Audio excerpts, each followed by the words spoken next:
a whisper written in golden ink, a judgment passed not by law, but by grief. Somewhere in the silence of a dying fire, a secret waits, etched not in blood, but in poetry.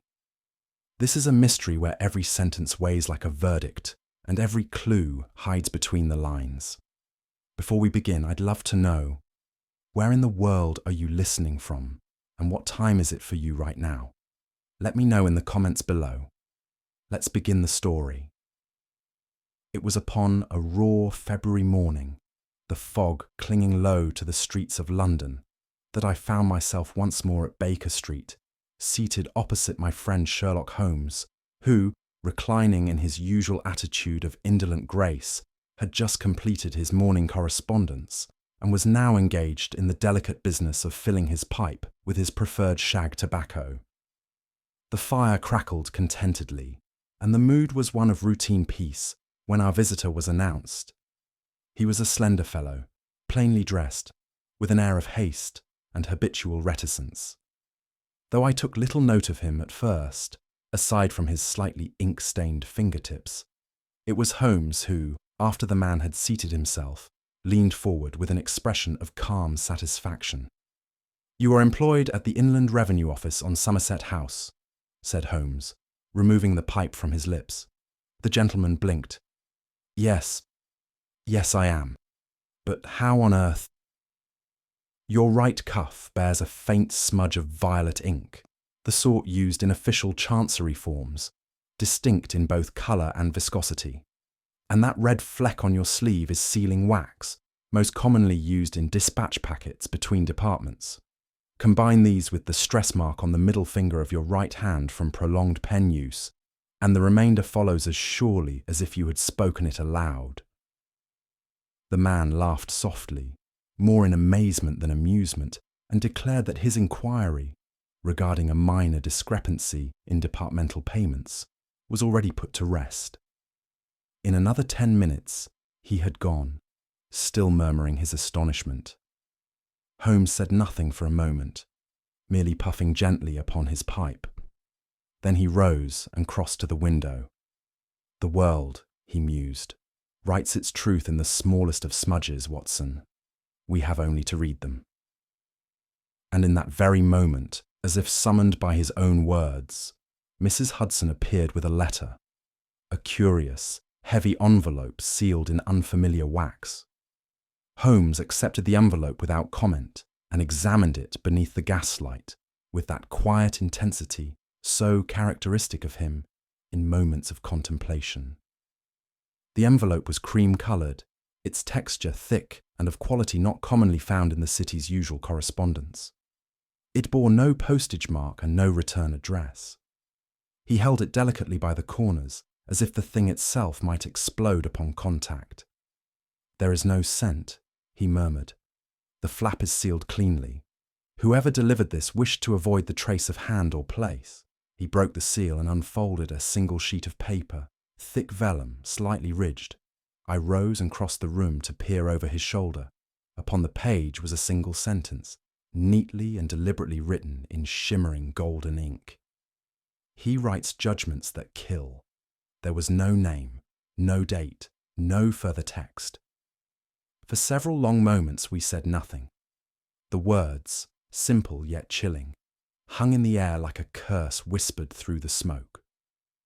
Holmes turned the paper over, inspecting the back, then held it near the fire to see if invisible ink revealed itself. It did not. "Judgments," I repeated under my breath. "It sounds like the threat of vengeance, a warning, or perhaps an accusation." Holmes's eyes narrowed. "And written in golden ink," he murmured. "A flourish neither criminal nor common. No ordinary hand would choose so ostentatious a medium unless to make a point beyond the words themselves." He tucked the note into his leather folio without another word. As the hours passed, my thoughts remained unsettled by the strange correspondence. Holmes, however, had returned to his monograph on medieval poisons with apparent indifference. I found his composure maddening. "You take this too lightly," I said at last. A letter such as that, anonymous, threatening, and mysterious, surely warrants attention. Holmes did not look up. On the contrary, my dear Watson, I find it most absorbing. But if I were to leap upon every dramatic phrase London had to offer, we should neither sleep nor eat. I was silent for a moment, then spoke again, softer.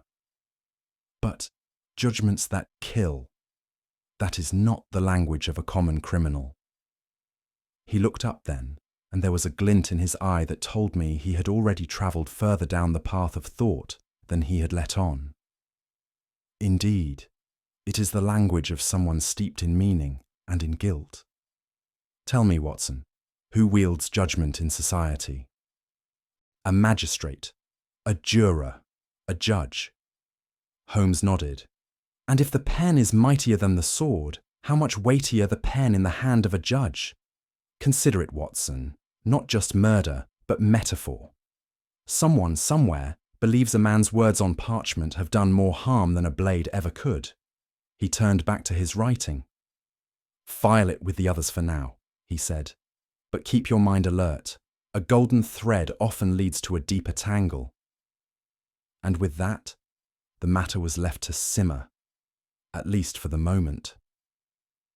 It was not long after the strange, golden-lettered message had been filed away, resting quietly among the many unsolved puzzles Holmes kept in his folio, that we were visited by a woman whose presence seemed to give breath to that very enigma. She arrived unannounced and was ushered into our sitting room by Mrs. Hudson. The lady could not have been much older than 30, though sorrow and apprehension cast a heaviness upon her expression that spoke of burdens long endured. She was modestly but finely dressed in mourning black, her gloved hands clasped tightly together, and her eyes, dark and intelligent, held a searching light that moved swiftly between Holmes and myself. I am Mrs. Lydia Charnley, she began, her voice tremulous yet steady. And I beg of you, Mr. Holmes, to listen to a matter that may seem fanciful, but which I fear holds death at its centre. Holmes gestured gently for her to sit, his expression unreadable but attentive. I have read of your work, she said, her hands finally unclasping, and I know that you deal in truths that often lie beneath reason's surface. My father, Judge Bertram Charnley, is a man of law and logic, but something irrational has begun to invade our home, and I do not know whether the danger lies within his past or within himself. Holmes inclined his head slightly, and I could see from the stillness in his features that his attention was now fully hers. My father, she began, with a halting breath, is not a man easily understood. Since the passing of my mother 10 years ago, he has retreated deeper and deeper into solitude. His judgments from the bench are respected, but also feared. He writes them himself, by hand, each one a tapestry of metaphor and quotation. He sees himself not merely as a servant of the law, but as its voice and conscience. She paused, glancing toward the hearth as if to recall something from memory. He is fond of the poets, Keats above all.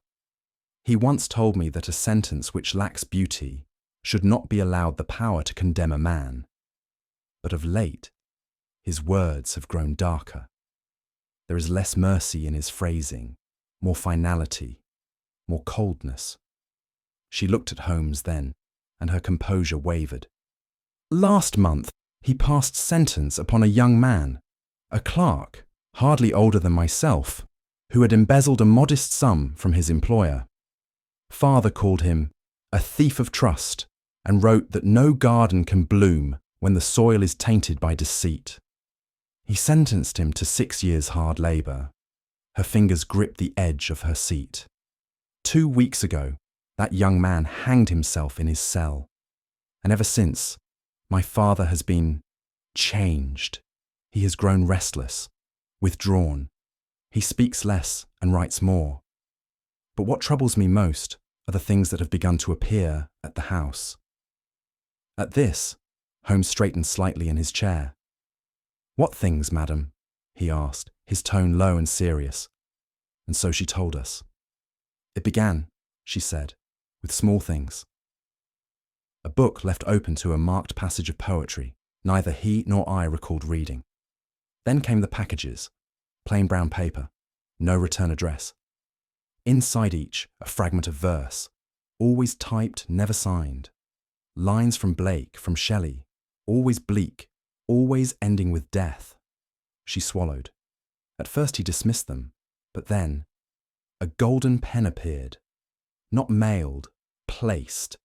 It was found on his desk, laid carefully atop a draft of his latest judgment. He had not purchased it. He keeps his writing implements in a locked drawer, and only the housekeeper and I have keys. And yet, there it was.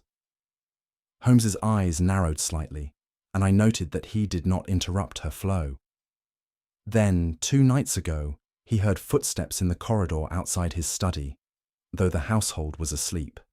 And again, a line of verse, this time written in gold ink, just like the one you received, had been slipped beneath his door. It read, "The gavel falls, and so do men." She paused, her breath now quick and shallow. "I fear, Mr. Holmes, that someone means to harm him. Or worse, that someone wishes him to believe he is losing his mind." Holmes remained silent for a moment, then spoke, his tone sharp yet calm. "This pen," he said, "may yet write more than mere poetry. It may write blood." His gaze lingered on her face. "And tell me, Mrs. Charnley, has your father ever shown fear?" She hesitated. "Until now." "Never." There was a pause, during which Holmes rose and stood by the window, his back to us. I watched him as he lit a fresh match, igniting his pipe, and allowed the silence to gather its own meaning. "Poetry," he said at last, "has inspired love, war, and madness, but seldom has it reached so deeply into the chambers of justice. This, Watson, is no ordinary case of blackmail or revenge. This is a battle of the pen, waged in metaphor, and directed at the very mind of a man whose judgments shape lives." He turned to face Mrs. Charnley. "Very well," he said. "I shall take up your case. We shall journey to your father's estate without delay." Her eyes welled with visible relief, and I saw her grip the arm of the chair as if a great weight had lifted. "There is something in the air here," Holmes murmured. "A scent of symbolism, a shadow dressed in eloquence. And I suspect, Mrs. Charnley, that before this is through, we shall learn how far a poet's hand may reach when dipped in gold." I made arrangements for our departure the following morning, unaware then that the shadows we pursued would take us far deeper than mere metaphor. It was early the following afternoon when we arrived at the Charnley estate, a weathered, ivy-clad manor nestled among barren hedgerows and trees, whose leafless branches curled like accusing fingers against a dull grey sky. The drive from London had been long but quiet, for Holmes was lost in thought, his eyes half-lidded, his mind, I knew, turning over the fragments of poetry and gold that had thus far defined the case. As we stepped down from the carriage, a stillness greeted us that felt almost unnatural. Not the quiet of solitude, but of suppression, as though something within the walls of that house had drawn its breath and held it tight.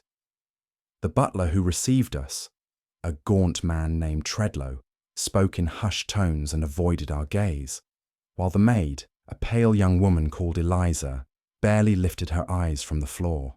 There was a stiffness to their manner, a weariness that seemed to stretch beyond duty and into something more sombre. Holmes made no comment, but observed everything: the gravel underfoot, the unopened shutters on the upper floor, the delay with which the front door had been answered. As we were shown through to Judge Charnley's study, Holmes leaned toward me and murmured, "A household with secrets is like a stage with missing actors, Watson. Let us see what role our host has been rehearsing." I nodded silently, the unease of the place settling over me like a damp cloak. The judge's study was a chamber of leather and dust, lined with books in sombre bindings. The great oak shelves bowed under the weight of collected rulings, legal tomes, and, curiously, volumes of English poetry. It was a room of intellect, certainly, but one where logic had grown ivy from the intrusion of art. Holmes stepped lightly, his gloved fingers trailing the edges of spines, pausing now and again to inspect the placement of certain books. He stopped before a shelf to the left of the desk and drew a line across it with one finger, leaving a trail through the dust. "Keats is missing," he remarked. "Keats?" I repeated. Holmes pointed to the small gap in the row. "The judge is said to favour him, yet the copy is absent, and from the pattern of dust not recently removed, I should wager it has been missing for some weeks." At that moment, Judge Charnley himself entered, tall and austere, with a bearing that would have suited a statue more than a man. He offered little more than a nod and spoke sparingly, his voice gravelled with age and fatigue. Holmes greeted him with characteristic courtesy, noting aloud his admiration for the library's balance of law and lyric. The judge's mouth twisted faintly. "Law is no science, Mr. Holmes. It is merely a performance in robes." Holmes said nothing in reply, but turned his attention back to the books, eyes narrowed. The man's words were more revealing than he intended. It was clear something more than jurisprudence weighed upon him, and Holmes had begun, with deliberate care, to lift that weight. Holmes moved to the judge's writing desk, a handsome mahogany piece that stood like an altar beneath the window's leaded panes. Judge Charnley made no move to interrupt as Holmes examined its surface, then delicately the drawers. "It is an admirable piece," Holmes remarked, running a fingertip along the brass inlay. "May I?" The judge inclined his head almost imperceptibly, and Holmes produced his lens. To the casual observer, there would have been nothing amiss, but Holmes, as ever, saw deeper. "This lock has been tampered with," he said softly. "Here, note the faint abrasions on the brass plate, and the manner in which the grain of the wood splinters outward. Someone has used a tool to force entry, likely in haste and with insufficient skill. But nothing appears to be missing," I said. "Which, of course, tells us a great deal," Holmes replied. "The thief was not searching for coin, nor even for secrets. He, or she, was searching for something specific. A document, perhaps, or an object." Holmes paused, studying the desk with renewed interest. If the golden pen was left atop a legal draft, as Mrs. Charnley reported, then this drawer may have held the very words that provoked it. Judge Charnley said nothing, but the faintest tightening at his temple did not escape Holmes's eye. Something had indeed been disturbed, and not only within the desk. Holmes next turned his attention to a small writing cabinet atop the desk. Inside were several bottles of ink, each neatly arranged, their brass caps dull with use. One bottle stood apart, taller, more ornate, its glass tinted faintly with amber. Holmes removed the stopper and examined its contents beneath the lens. "Gold ink," he said, "not imitation. This is a mixture of powdered brass or gold flake suspended in glycerin and alcohol. Rarely used, even among calligraphers. Expensive, difficult to prepare, and unsuited to legal work, unless, of course, one intends a flourish of symbolic weight." He held it toward the light, the contents glinting faintly like molten sunlight. "It was from this bottle, I suspect, that our anonymous letters were penned. And this ink," he added, "is not sold commercially. It would have been mixed, by hand, likely here." "But by whom?" I asked. Holmes replaced the stopper carefully. "That," he said, "is the question." The judge had remained silent during this inspection, his expression unreadable. Whether he recognized the ink or chose to feign ignorance, I could not say, but Holmes's eyes had already drifted toward the window, as if searching for a presence that did not yet wish to be seen. Having completed his examination of the study, Holmes expressed a desire to speak with the staff. an intention to which Judge Charnley raised no objection. We were escorted by Tredlow, the butler, to the servants' hall, where Eliza, the maid, was already nervously polishing silver that required no polishing. Holmes began gently, his voice less commanding than curious. "Has anyone called at the house of late? A delivery? A stranger on the grounds?" Tredlow cleared his throat. "Not directly, sir, but last Thursday evening, as the fog was settling, I did see a man, just beyond the hedges." "What manner of man?" "He kept to the trees, sir, but I saw his face, scarred, deep across the cheek. Could have been a court clerk, by the clothes. He fled the moment I made to approach." Eliza added, almost in a whisper, "There's been footsteps in the corridor some nights, soft, like someone pacing. But when I look, nothing." Holmes nodded slowly, absorbing the details. "A scarred court clerk," he murmured. "A curious detail. I noticed he made no note of it in his book. For Holmes, the most valuable facts were often those he kept to himself." As we returned once more to the judge's study, Holmes lingered behind. He drifted back toward the desk, then knelt slightly, leaning toward its edge. I followed, perplexed. "What is it?" I asked. "Jasmine," he said quietly. I caught the scent now too. A faint sweetness in the air, entirely out of place in that dark, masculine room. "No member of the household wears perfume," Holmes said. "Mrs. Charnley mentioned as much herself." "And the maid?" I asked. He shook his head. "Eliza wears no scent. I passed close to her in the hall. Nothing." Holmes stood again, contemplative. "Whoever stood here, leaning over this desk, left more than intent behind. They left a trace of themselves. And this perfume, delicate, refined, is not the mark of a scorned stranger, nor a clerk. It belongs to someone who knows this house, someone with access." The atmosphere in the room seemed to contract slightly. Holmes's voice, when he spoke again, was barely above a whisper. "A golden pen, a line of verse, a lock forced, a scent of jasmine." He turned toward the window once more. "Someone," he said, "has begun writing their judgment. And it is not the judge." We had not long returned to Baker Street when the Morning Post brought grim news. Delivered not in a sealed letter, but in the broad, impersonal print of the Evening Chronicle.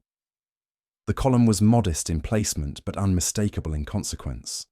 Another former defendant of Judge Charnley had been found dead, this time in his lodgings near Shoreditch. The cause, officially recorded as poisoning, bore the telltale signs of suicide. And yet there were details that struck Holmes as immediately suspect. The deceased, one Mr. Linley Cooper, had recently been the subject of public debate following the judge's decision to reduce his sentence in a fraud case. Unlike the young clerk who had hanged himself, Cooper had been shown a rare leniency, a sentence commuted, a fine imposed in lieu of incarceration. Still, it seemed, the gavel had left its mark. "It is an unusual symmetry," Holmes murmured, laying the paper aside. "One man condemned harshly, dead by his own hand. Another spared, yet ends likewise, and both within weeks of each other." "There is pattern here, surely," I said. "Yes," Holmes replied, his voice low, "and the architect of that pattern is not yet visible to us." I felt a chill settle upon me then, though the fire blazed warmly. There was no direct connection between these men save the judge's pen, and yet some unseen force had taken it upon itself to bind them, by death and by verse. Holmes rose, not with urgency, but with quiet certainty. "This is no longer a game of shadows, Watson," he said. "It is a reckoning." That afternoon, we returned to the estate, ostensibly to examine certain documents Holmes had requested to see in full daylight. But I believe my companion had another purpose as well, one not tied to ink or paper, but to the study of the judge himself. Judge Charnley received us in his parlour, where the heavy curtains admitted only a pale sliver of sun. He spoke little and moved slowly, his hands folded tightly behind his back. His face, always drawn, had taken on a hollower cast, and though his voice remained steady, I noted an absence in it, a kind of distance, as if he now spoke from within a walled garden of his own regret. It was not fear I saw in him, not the fear of being harmed, nor of losing reputation or standing. No, what settled over the man was the weight of conscience, of knowing perhaps that the words he had once penned so eloquently may have been more than judgment. They may have been weapons. Holmes asked after his recent writings, to which the judge replied tersely, "I have written nothing since the last death." When we departed, I remarked upon the man's haunted expression. "He is not terrified," Holmes said, "but hollowed out. There is a difference. He does not fear the assassin's hand. He fears the echo of his own." There was nothing I could say to that. It was 2 days later when the second letter arrived, again, unsigned, unstamped, and hand-delivered. I opened it at the breakfast table, and at once the now familiar sheen of gold caught the morning light. Holmes took the letter with interest, holding it delicately between his fingertips. It was written in the same careful, artistic hand, with a single line drawn from Keats. "Beauty is truth, truth beauty. That is all you know on earth, and all you need to know." He read it aloud in a voice barely above a whisper, then folded it precisely and laid it on the mantel. "There is something deeply theatrical in the mind behind this," he said. "A conscience that clings to poetry in place of justice, and expresses vengeance as verse." The use of Keats was not incidental. It carried a pointed echo of the missing volume from the judge's shelf, and of the judge's own fondness for literary cadence in his rulings. "What do you make of it?" I asked. Holmes steepled his fingers. "It is not a warning. It is a declaration. The killer, if we may already name them so, does not strike from hatred, but from a sense of wounded morality." He rose then, suddenly alert. "And poetry, Watson, poetry is never careless. It is a map of the soul." Holmes retrieved a small notebook from his drawer and thumbed through several pages of his earlier observations. His eyes rested again on the gap upon the judge's bookshelf. "This line," he said, pointing to the golden letter, "is from the final stanza of Ode on a Grecian Urn, a meditation on art, permanence, and death." He rose and paced slowly. The missing book was not stolen at random. It was selected, not merely removed, but removed because it was familiar, intimate. I considered the possibility. Then the person who took it would need to know the judge's habits, his tastes. "Precisely," Holmes replied. "One who understands not only what he reads, but how he thinks, and perhaps how to wound him." He looked at me with a curious intensity. "There is an intellect at work here, Watson, one that sees language as weaponry. Every word left behind has been forged with precision." A silence followed, and in it the full weight of the case began to form, not as a riddle, but as a tragedy written in iambic verse. And still, Holmes had not spoken aloud the suspicion I saw forming behind his eyes. But I knew it would not be long. That evening, Mrs. Lydia Charnley invited us to share tea in the drawing room, her manner composed, but her eyes shadowed. The conversation turned lightly to literature, and in a moment that might have gone unnoticed by another, Holmes recited aloud the closing line of the golden-lettered message. "Beauty is truth, truth beauty," he said casually. "Keats, of course." At once, I saw the faintest flicker in her expression, not shock nor confusion, but familiarity. Her eyes lowered, not in guilt, but in recognition. Holmes said nothing further. The moment passed, and she moved on to speak of the gardens, now bare in the winter wind. But I saw Holmes glance briefly toward me. Later, as we stood by the hearth, I could not help but ask, You noticed it? I did, he said. And so did she. You believe she knows? I believe, Holmes said slowly, that Mrs. Charnley has read Ode on a Grecian Urn far more recently than she would care to admit, and perhaps not in solitude. He paused, then added, We must tread delicately, Watson. For poetry, when wielded with pain, can carve more deeply than steel. I said no more. For once I feared he might be right. It must have been 2:30 by my watch, when the cry split the silence. I had been drifting uneasily in the guest room of the Charnley estate, my sleep never quite settling beneath the oppressive mood that had hung about the house like fog. The voice, a man's, was sharp and sudden, not one of pain, but of alarm. Within moments I was on my feet, throwing on my dressing gown and grasping for my cane. From down the corridor came the sound of hurrying feet, and then a door flung open. Holmes, already fully alert, his eyes glittering in the lamplight. We descended the stairs together, quick but careful, and made our way toward the source, the judge's study. Tredlow, the butler, stood white-faced by the open door, muttering prayers under his breath.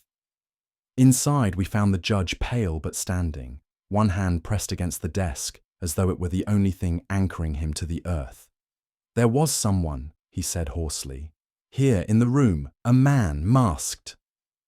Holmes approached without delay, scanning the chamber with that peculiar stillness that accompanied his most intense concentration. He struck at me, the judge continued, but not with a blade. He left something on the desk.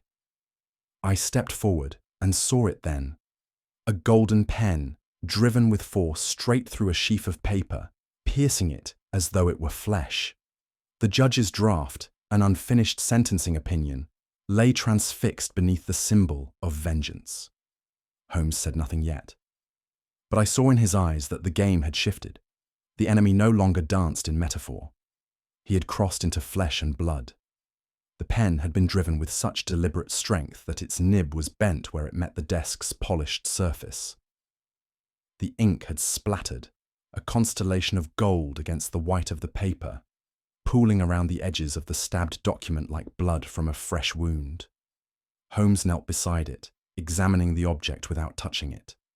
His brows were drawn close, and I knew better than to interrupt the theatre of his concentration. The gesture is not impulsive, he said at last. It is composed, a message, as carefully constructed as any verse. I looked toward the draft. Lines of Charnley's florid legal language sprawled across the page, cut short mid-sentence where the golden pen had descended. It was as if judgment itself had been interrupted, violently silenced. Holmes finally stood and addressed the judge, who remained seated, his breath still shallow. Was this draft private, or had you discussed it with anyone? Holmes asked. No one, came the answer. It had not left this room. Holmes nodded. Then we must consider the unsettling possibility that the one who interrupted it knew not only your words, but when you would write them. I felt a chill that had nothing to do with the hour. It was clear now that the poet's metaphor had transformed into trespass and near murder. By the judge's leave, Holmes requested all but myself to vacate the study, while he conducted a closer examination of the space. He moved methodically, with quiet elegance, his steps making barely a whisper on the thick rugs. Near the tall window, he paused. Watson, he called softly, come and look. I crossed the room and followed the line of his gaze. There, on the sill, barely visible to the naked eye, were several small curls of wax, white, flaked, and delicately patterned. Holmes lifted one with his tweezers and sniffed it briefly. Sealing wax, he murmured. And not from the judge's desk.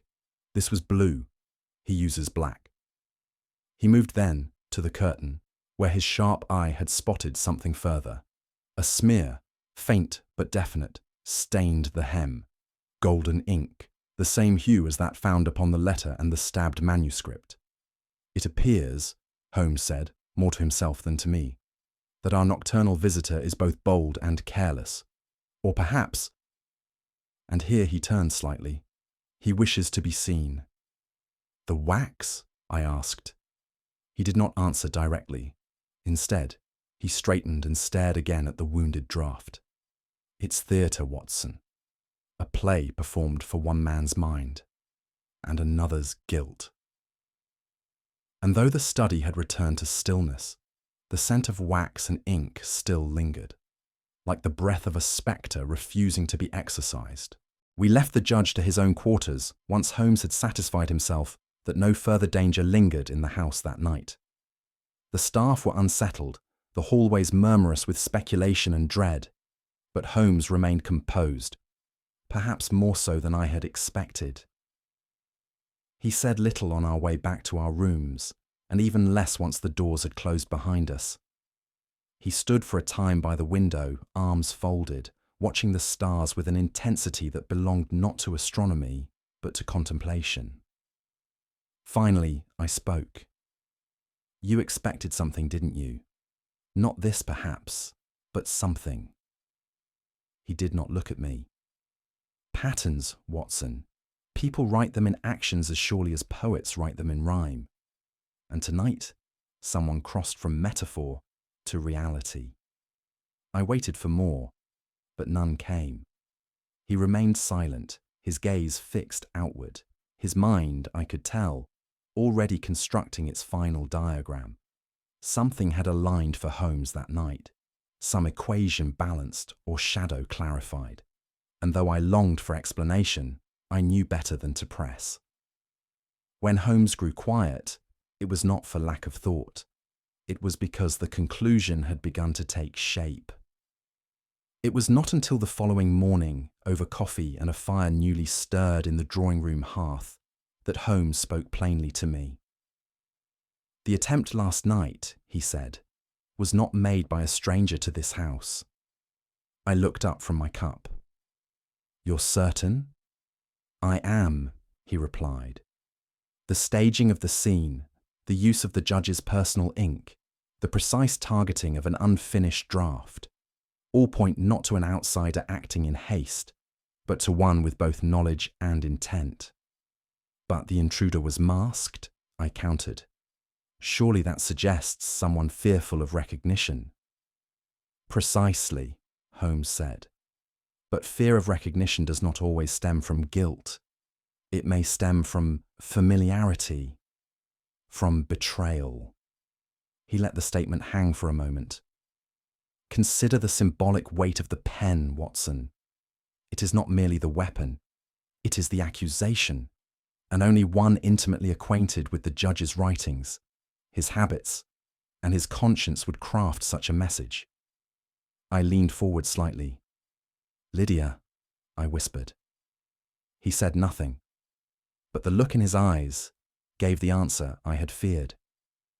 She knows his sentences, he said at last, knows the poetry, knows where he keeps his ink and how he frames his judgments, and above all, she knows the cost of them, more than anyone.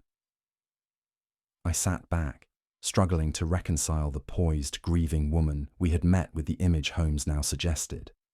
Holmes stood then and reached for his gloves. I shall require the judge's cooperation, he said. Tonight, he shall deliver another sentence, and this time we shall see who arrives to correct it. I followed without a word. The trap had been set. It was with some reluctance that Judge Charnley agreed to Holmes's proposal, that he should preside once more in public over a sentencing session arranged under the pretext of judicial review. The matter concerned a minor appeal and required little legal deliberation, yet Holmes insisted the setting be exact. The robe, the gavel, the great ledger of judgments laid open before him. This is not about justice, Holmes confided to me as we made our way to the old court. It is about memory and provocation. The court, for some, is not a place of law. It is a place of ghosts. The judge appeared composed, though I sensed the strain it cost him to mount the dais and don the trappings of a vocation now stained with suspicion and sorrow. His features were pale beneath the powdered wig, and his eyes did not linger long on the gallery as he took his seat. The hall was quiet save for the scratch of pens and the occasional cough. The mood was ceremonial, but heavy, as though something unseen pressed down upon all present. Holmes and I took our places discreetly in the rear, his gaze sweeping the assembled faces with the precision of a surveyor mapping a battlefield. "This," he murmured to me, "is theatre, Watson. And the final act is about to begin." The air was taut with waiting, an invisible cord stretched to breaking. I scanned the gallery with growing interest, guided silently by Holmes's glance. Near the far left sat a man whose face bore the unmistakable mark of hardship. The court clerk we had heard of, the one with the scar like a jagged ribbon drawn from jaw to temple. He watched the proceedings with a stiffness unnatural even in such a solemn place. But my attention shifted almost involuntarily to another presence, Miss Lydia Charnley. She sat erect, hands folded upon her lap, her posture composed to the point of rigidity. Yet there was something about her stillness that troubled me more than agitation might have. She did not look at the judge, nor at the accused. Her gaze rested instead on the table where the sentencing documents lay, upon the judge's pen and the small crystal ink bottle gleaming softly in the morning light. Holmes leaned towards me. "She is not here as daughter," he said softly, "but as witness and as executioner." I started to speak, but he raised a hand. "Watch her eyes," he whispered, "not her hands." Even then, I began to feel the gravity of what was unfolding, not simply the trap Holmes had laid, but the depth of human pain that had given rise to it. The judge read aloud the sentence, measured, articulate, and just. But justice, I was beginning to understand, was not what had drawn Lydia here. Something older, something more personal, something forged in loss. The room had grown oppressively still. The defendant, a man accused of minor theft, awaited the final stroke of the judge's pen to seal his fate. Judge Charnley reached for his quill with a hand that trembled only slightly, dipped it in the waiting bottle of ink, and prepared to inscribe the sentence into the book of law. And then, barely perceptible save to those watching with predatory focus, a movement. Lydia Charnley, seated only 2 rows from the bench, leaned slightly forward. Her gloved hand moved with deliberate slowness, as though to adjust a fallen item on the rail before her. But her fingers curved downward, not toward her lap, but toward the judge's ink bottle. She had nearly reached it when Holmes stood, swift and unhesitating. "I should not advise that, Miss Charnley," he said clearly, his voice slicing through the quiet like a scalpel. Gasps rippled through the courtroom. Lydia froze. The judge looked up, his expression one of startled recognition, as though a fragment of some dreadful truth had just settled into place. 2 constables, already prepared at Holmes's request, stepped forward to either side of her. There was no outburst, no denial. Only the slow withdrawal of her hand, and a silence so profound it felt as though the courtroom itself had ceased to breathe. "I believe," said Holmes, his voice gentler now, "that the bottle contains more than ink." Lydia's eyes did not leave her father's, and then she began to weep. Holmes escorted Lydia gently to the adjoining chamber, with myself and a constable in tow. Once seated, she said nothing at first, her gaze fixed upon her gloved hands which lay unmoving in her lap. "It was not hatred," she said quietly at last. "Not for him. I never hated him." Holmes nodded, his posture calm, eyes attentive but without triumph. "It was for Thomas," she continued, "my fiancé. He was sentenced by my father for the theft of public records, a foolish mistake. But he was not wicked, just reckless and proud. her voice caught. He took his own life before the sentence could be served. He left behind a note, a poem in fact, quoting Keats. At this, Holmes glanced toward me. So I answered, she whispered, in kind. If father could condemn with poetry, then let him be judged by it.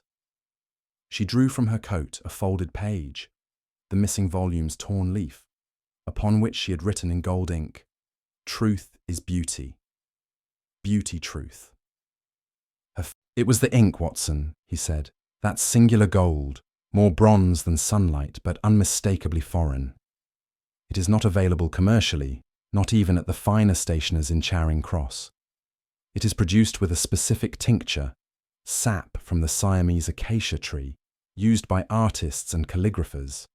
Judge Charnley had ordered a limited batch to ornament the covers of his early essays. I nodded slowly, the detail having escaped me entirely during our initial inquiries. But ink alone is not guilt, Holmes continued. What gave her away, what made her unmistakable, was her language. He reached into the side drawer of his desk and withdrew one of the golden ink letters. "He writes judgments that kill," he read aloud. "There is no legal phrasing in that line, no threat, no demand. It is a lament, a poem." I watched his face, angular and distant, yet touched now with a strange solemnity.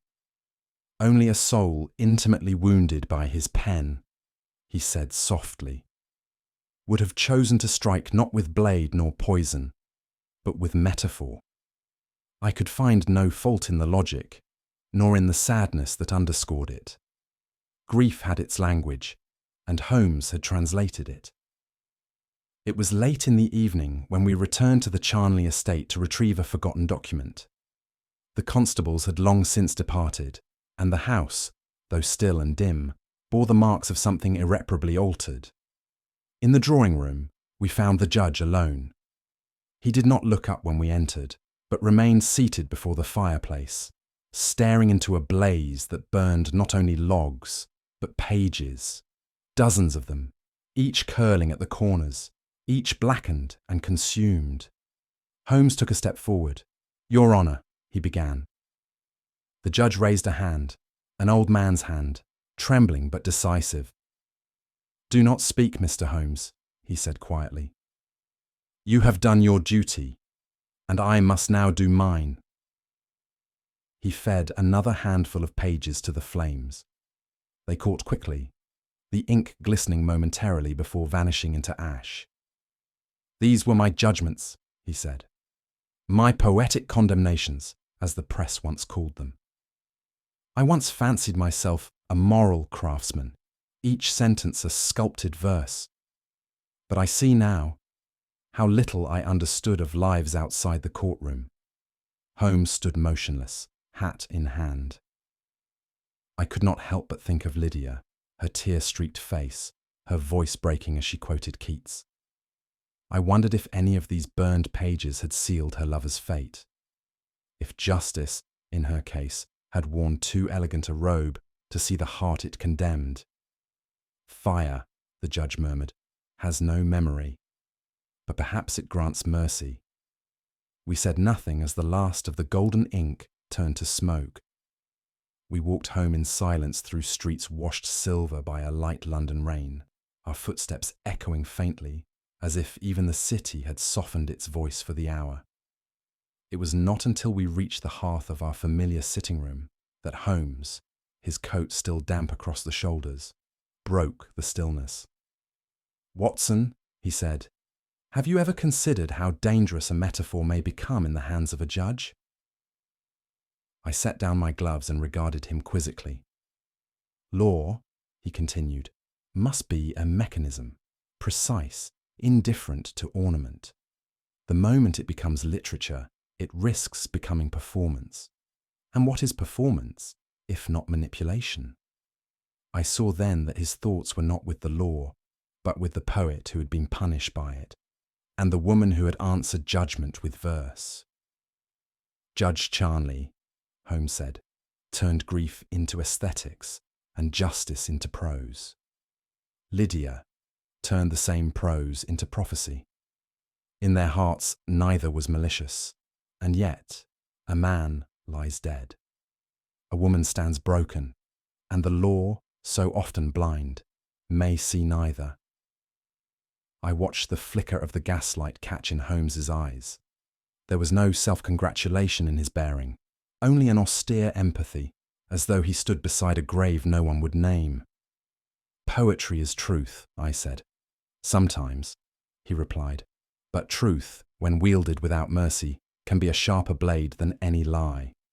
And with that, he turned toward the fire, hands behind his back, and said no more. We returned at last to Baker Street, our boots marked faintly with the ash of other men's sorrows. The lamp on Holmes's desk flickered warmly, casting a steady glow over the scattered correspondence, chemical files, and open notebooks that had awaited our absence like silent spectators of some private inquest. Holmes removed his coat without ceremony, sat in his armchair, and took up his pipe with the same care one might give to placing a final stone on a monument. I followed suit, eager, though not without weariness, to hear his full account. "You have questions, Watson," he said, not unkindly. "Several," I admitted, "though I fear the answers may wound more than they clarify." He gave a faint smile. "That is the nature of truth, old friend. Shall I begin?" "Please." And so, with the same quiet certainty with which he might catalogue the mineral composition of a rare soil, or the pressure imprint of a heel upon damp earth, Holmes began to speak. Yet there was something different this time. Less triumph, more gravity, as though he were reconstructing not merely a chain of evidence, but the anatomy of a broken heart. "It began," Holmes said, "with the wax.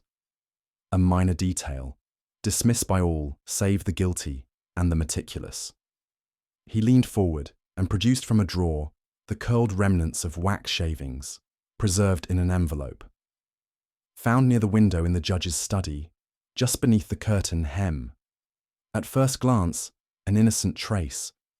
But no seals were affixed to the judge's correspondence, nor do the household servants carry the habit. I recalled the butler's denial, the housemaid's silence. Nothing had drawn my attention to the wax at the time. "It was Lydia," Holmes continued. "She sealed her private letters, always with wax, pale violet in colour, a sentimental touch. She had used her own seal to fasten the letters she left as warnings, though she removed the stamp afterward to hide the origin." "But the residue," I murmured. "Precisely. A crime, Watson, is a theatre of pressures. Even the most careful actors leave footprints in the wings." He sat back, folding his hands. "The wax betrayed her more fully than blood might have. For blood may be accidental. Wax, never. And so it was that a substance meant to preserve had, instead, uncovered the truth." Holmes reached for the small bottle of ink that had once sat upon Judge Charnley's desk, its gold hue dulled now by days of exposure. "This," he said, "is not merely ink. It is grief distilled into aesthetics." I leaned forward. "You said it was rare?" "Indeed. The pigment, Gamboge resin, tinged with powdered bronze, is no common mixture. The judge had a private affection for such ornamentation. He commissioned a batch some years ago from a chemist in Edinburgh, intended for use only in ceremonial documents." I frowned. "But Lydia had assisted him with his essays. She had knowledge of the formula and access to the locked drawer in which the pigment was kept." I recalled the tampered desk lock. "So the theft was not of paper, but of ink." "Exactly. The letters, the staging, the symbolism. They were all painted with a brush only she could wield." Holmes paused, turning the bottle gently in his hand. "The world thought her father's pen too sharp. She believed it too proud." He set the bottle down. "And so, she wrote her own judgment, not in law, but in gold." The colour, I realised, had never been chosen for elegance. It was meant to resemble a crown. Holmes reached now for a slender volume, leather-bound, well-thumbed, yet bearing the scars of removal and return. Keats, he said, not my taste, but clearly hers. The missing volume, I murmured. Indeed. Absent from the judge's library when first we arrived, and later discovered beneath the floorboards of Lydia's room. He turned to a marked page. Beauty is truth. Truth beauty. That is all you know on earth, and all you need to know. The same line, quoted in the second golden letter. Holmes continued. This was not random choice. Lydia had grown up with the judge's peculiar brand of poetic jurisprudence. She revered language. And when it failed her fiancé, when words became weapons, she turned the same blade back upon the one who taught her to sharpen it. The pages of the volume rustled faintly as Holmes closed it. She saw poetry not as escape, he said, but as justice. And in doing so, I added, became a kind of judge herself. Holmes nodded, but without the law's temperance. Only pain. The book returned to the desk, its cover now closed. But I could not help feeling that the words inside had written themselves across a far wider page than any court record could hold. And the attack? I asked at last. Was it all a performance? Holmes's brow furrowed, not in frustration, but in sympathy. Yes, Watson, a theatre of smoke and ink. He recounted the movements, how Lydia had donned the mask taken from an old costume trunk in the attic, how she had stabbed the golden pen through her father's legal draft to feign a symbolic assault. She wished to scare him, he said, to wake him from the slumber of certitude, not to kill, but to shake. And the smudge of ink, I asked. Deliberately placed, but her undoing came in her confidence. She assumed she could steer the narrative, as a playwright commands a scene. But real grief is less predictable than fiction. I was silent a moment, then said, she loved her father. I believe so, Holmes replied, in a way more complex than either of them understood. I turned to the window. Below, the lamps of Baker Street flickered like thoughts unresolved. What will become of them? I asked. The law, Holmes said, has had its say. But the greater sentence was passed in silence. I nodded, for no reply seemed worthy. It was a tragedy penned in golden ink, and read now in ashes. The events of that strange and tragic affair had concluded, yet their reverberations lingered long after the last words were spoken, and the final judgments passed, not in any courtroom, but in the silent corners of our minds. It was on a cold evening some days hence that I found myself once again in our sitting room at Baker Street, the familiar clutter somehow more comforting after the austere rooms of the Charnley estate. Outside, the gas lamps flickered against a violet dusk, and the long shadows of passing hansoms danced along the walls like thoughts too restless to settle. Holmes sat opposite me in his armchair, slippered feet outstretched toward the fire, his gaze fixed not upon the flames, but beyond them, as if the dance of firelight could conjure meaning from what we had witnessed. His pipe lay cold upon the mantel, untouched. There was in his countenance a rare stillness, not brooding precisely, but contemplative, as though the machinery of his mind had paused not from lack of energy, but out of respect. I did not speak. There are moments when even a physician's instinct toward intervention must yield to silence.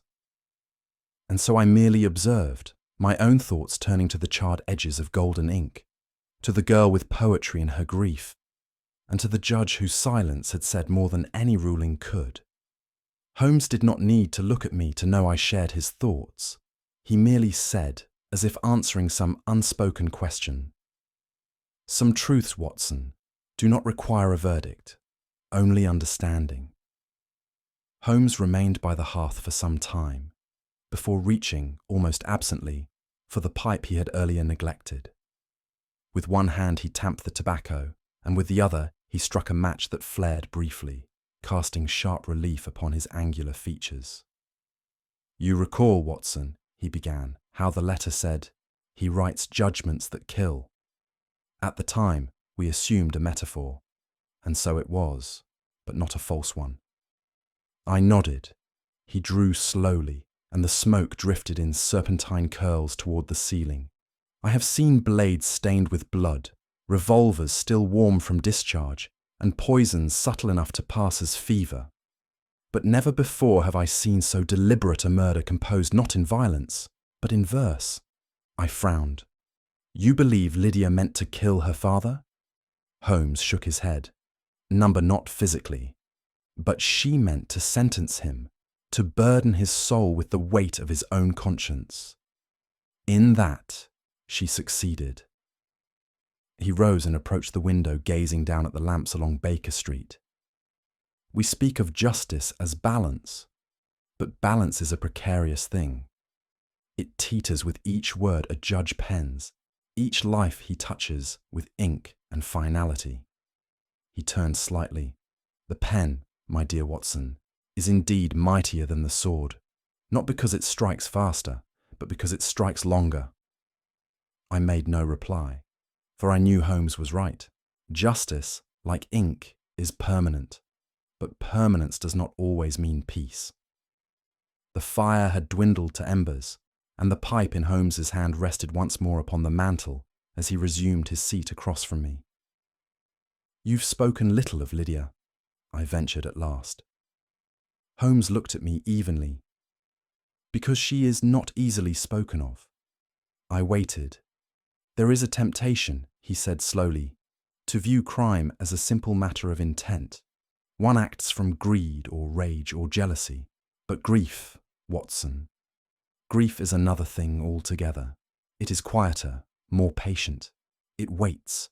It feeds not on blood, but on memory." His voice, though steady, carried a weight that did not come from logic. "She did not wake one morning and choose to destroy her father. It was the result of erosion, a moral cliffside worn down by tides of sorrow. Her lover dead by law, her ideals betrayed by the very man who taught them to her. She turned to verse not because it was beautiful, but because it was hers." He paused, and I realized anew the tragedy of it. She committed no act for gain. Her crime was one of belief. She believed that poetry could correct the law. "But belief," he said softly, "does not absolve consequence." I felt a chill then, not of weather, but of reality. "Would you call her evil?" I asked. Holmes shook his head. "Number only wrong, terribly, heartbreakingly wrong." And I understood then that even in cases where the law is satisfied, the soul may yet be condemned, not by verdict, but by sorrow. A long silence fell between us, the kind that stretches not from awkwardness, but from the weight of too many thoughts. And then, almost against my better judgment, I asked, "Do you ever wonder, Holmes, whether some truths should be left buried? That perhaps justice does more harm than good when it digs too deeply?" Holmes looked up, his gaze sharp but not unkind.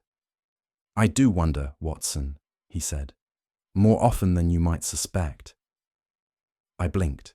Such an admission was rare from him. "But," he continued, "truth does not concern itself with harm or good. It merely is.